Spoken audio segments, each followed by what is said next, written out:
치어를 중국산이에요. 숲에 와가지고 한국 양식장에서 이걸 키워요.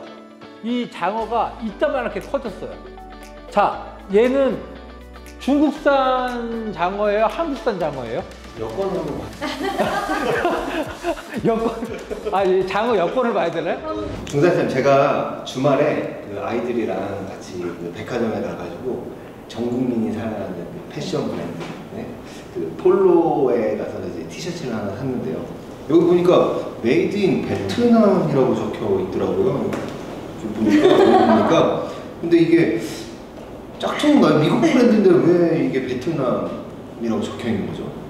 폴로 사셨나요? 네, 폴로 네. 소미 씨도 어떻게 하다 보니까 좀 맞춰서 폴로 폴로 좋아. 그러니까 백화점에 샀다면은 정품이 맞으시겠죠. 나이키도 보면은 메드 인 베트남이나 메드 인 말레이시아 이렇게 표시되어 있는 거를 많이 보셨을 거예요. 해외 유명 브랜드임에도 불구하고 원산지가 다른 나라로 되어 있는 경우는 브랜드 업체에서 그쪽 나라의 OEM 생산을 맡겼기 때문입니다. 베트남이나 뭐 필리핀, 말레이시아 뭐 이런 곳에서 OEM 생산을 하는 이유는 이제 한국에도 보면 메드 인 차이나 제품이 많잖아요. 네, 그래서 그런 이유는 아무래도 그쪽이 인건비도 싸고 전기, 여러 가지 인프라 그런 비용들이 다 저렴하기 때문에 그런 비용을 이제 절감하기 위해서 많은 브랜드 상품들이 그쪽에서 OEM 주무자 방식으로 생산을 많이 하고 있습니다. 예전에는 우리나라에서도 그런 식으로 많이 생산을 했었나요? 그렇죠. 20, 30년 전에는 한국에서도 많이 했었죠. 한국에서도 나이키 같은 것도 부산 쪽에서 많이 생산하고 그랬는데 요즘에는 이제 한국도 인건비가 많이 올라가고 아무래도 이제 공장들이 좀 더 인건비가 낮은 곳으로 많이 이제 이전이 됐죠. 네. 그럼 나중에 이제 중국의 이제 인건비라든지 그런 비용들이 비싸지면은 또 다른 나라로 옮겨가고 그럴 수도 있겠네요. 이미 중국에서 많이 옮겨갔죠. 이미 베트남, 뭐 캄보디아, 미얀마 이쪽으로 이제 많이 옮겨갔죠. 저는 궁금한 게 정확히 원산지 표기법이라는 게 어떤 거고 그게 왜 필요한 건지 사실 잘 모르겠어요. 원산지 표기법. 네. 뭐 예를 들어서 명품이면은 샤넬이면은 메드 인 이태리, 메드 인 프랑스 뭐 이런 식으로 막 적혀 있어야 되잖아요.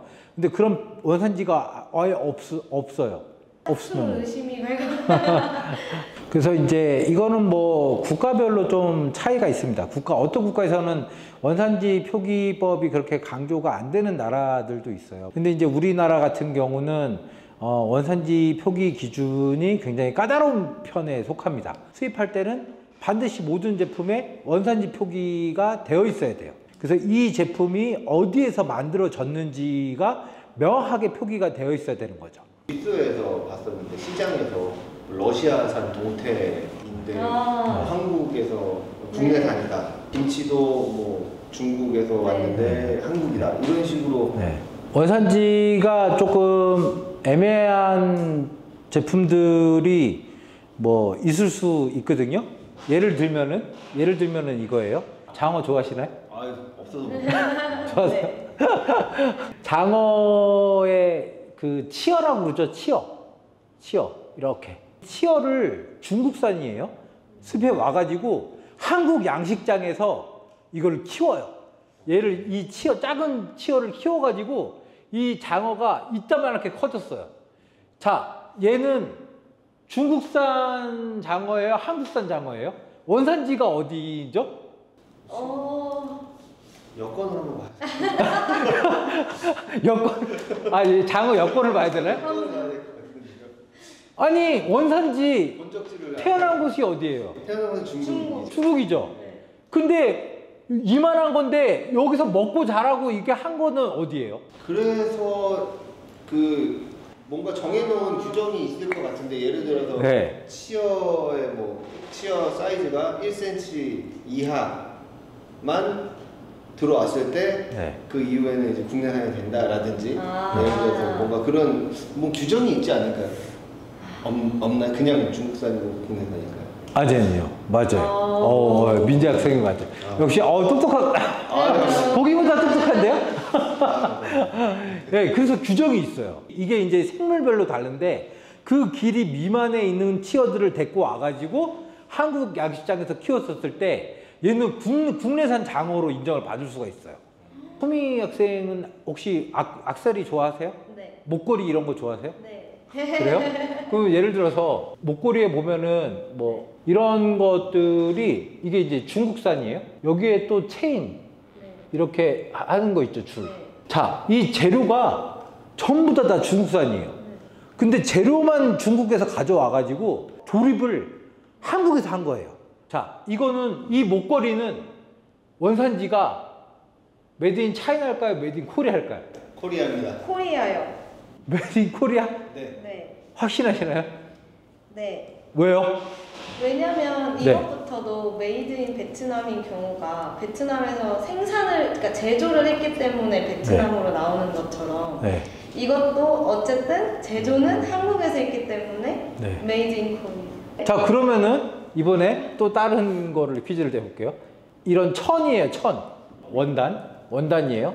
이런 천으로 된 원단을 수입해 와다가 이걸로 똑같이 한국에서 재봉틀로 드르륵 해가지고 옷을 만드는 거죠. 옷도는 이런 가방을 만들어요. 자, 이거는 메드 인 코리아 할까요? 메드 인 차이나 할까요? 저는 코리아. 코리아. 네, 코리아라고 생각을 네. 합니다. 메이드. 맞아요. 메이드가 말 그대로. 인. 네. 어디에서?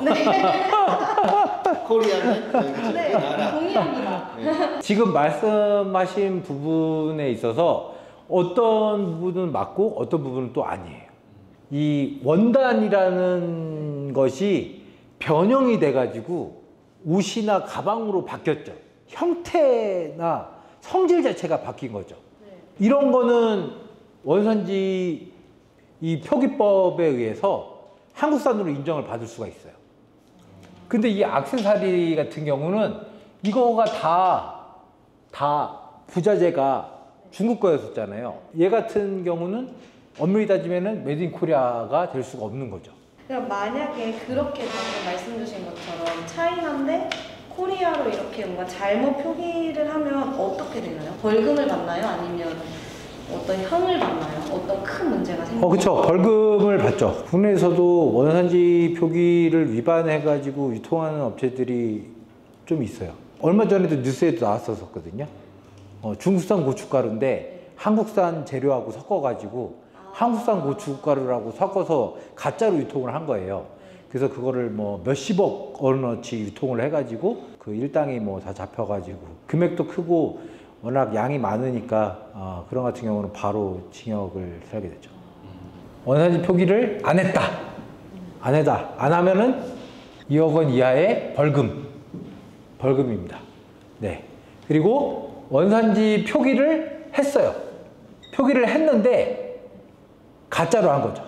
뭐 이런 식으로 원산지를 약간 고의적으로 바꿔서 하는 경우 이럴 때는 3억 원 이하의 벌금. 그 원산지 표기랑 FTA랑 어떤 관계가 있어서 반드시 표기가 돼야 되냐? 예를 들면은 국가에서 보호해야 될 품목들 같은 경우를 지정을 다 해놓은 거죠. 한국 같은 경우는 농산물을 주로 보호해야 되니까 중국산 저가 쌀이나 뭐 마늘 뭐 이런 것들이 많이 들어오면은 아무래도 국내 농가들이 위험하잖아요. 그러니까 이제 그런 것들을 이제 규정을 정확하게 짓는 거죠. 예를 들면은 여기 있는 뭐 가구라든지 우리 일반 공산품 뭐 이런 제품들 같은 경우는 한중 FTA 적용을 받으면은 관세가 0%인 경우가 되게 많거든요. 관세가 없는 거죠. 근데 이 원산지가 중국이 아니라 만약에 다른 나라예요. 원산지 표기가 말레이시아나 뭐 다른 나라 이럴 때는 관세를 뭐 8% 이렇게 다 내야 되는 거죠. FTA 협정이 없을 경우에는. 네, 그렇기 때문에 원산지 표기가 정확하게 되어 있어야지만 이 FTA 적용을 받을 수가 있습니다. 그러면 모든 제품에 원산지 표기가 필요하다고 하셨잖아요. 그럼 아까 예를 들면 아까 말씀 주신 것처럼 정말 그런 액세서리의 작은 비즈들 하나하나 다 정말 원산지 표기가 되어야 하나요? 아니요. 그렇게 예외가 되는 경우가 있어요. 그런 비즈같이 너무 작아서 네. 혹은 원산지 표기가 되었을 때 제품의 가치를 훼손할 만한 제품들은 원산지 표기를 안 하기도 합니다. 그래서 원산지 표기도 방법이 뭐 스티커 또는 뭐 이렇게 불장으로 이렇게 찍는 경우도 있고 아니면 태그로 하는 경우도 있고 뭐 여러 가지 방법이 있거든요. 근데 이제 비즈 같은 경우는 워낙 작잖아요. 그래서 그런 같은 경우는 그냥 큰 봉투에다가만 원산지 표기가 되어 있으면 됩니다. 미술 작품 같은 경우 그렇죠. 굉장히 고가의 미술 제품인데 거기 원산지 표기가 된다라고 하면은 또 네. 안 되겠죠. 그 다음에 이제 개인 물품이라든지 아니면은 샘플 같은 경우 이런 같은 경우 혹은 또 이제 실험기구 같은 경우 공장에서 쓰는 그런 물품 같은 경우는 원산지 표기가 없어도 됩니다. 중달쌤, 저희가 지금 중국 무역의 달인이지 않습니까? 근데 아까 말씀하신 거를 토대로 보면은 중국의 인건비라든지 이런 게 비싸지다 보니까 이제 공장들이 필리핀이나 뭐 캄보디아나 이쪽으로 이동을 이제 점점 하고 있는 추세다라고 하셨는데 나중에 저희 중국 무역의 달인 중다리가 필다리가 될 수 있는 건가요? 당연하죠. 원래 그 전에 코로나 전에 배다리를 만들려고 그랬었어요. 베트남 무역의 달인 배다리.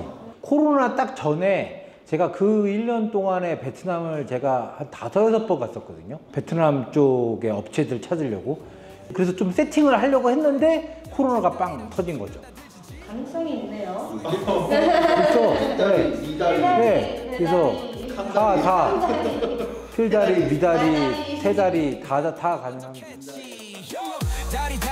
다리 중다리 딜은 내가 해 가성비가 착착 다리 중다리 이 판의 챔피언 레벨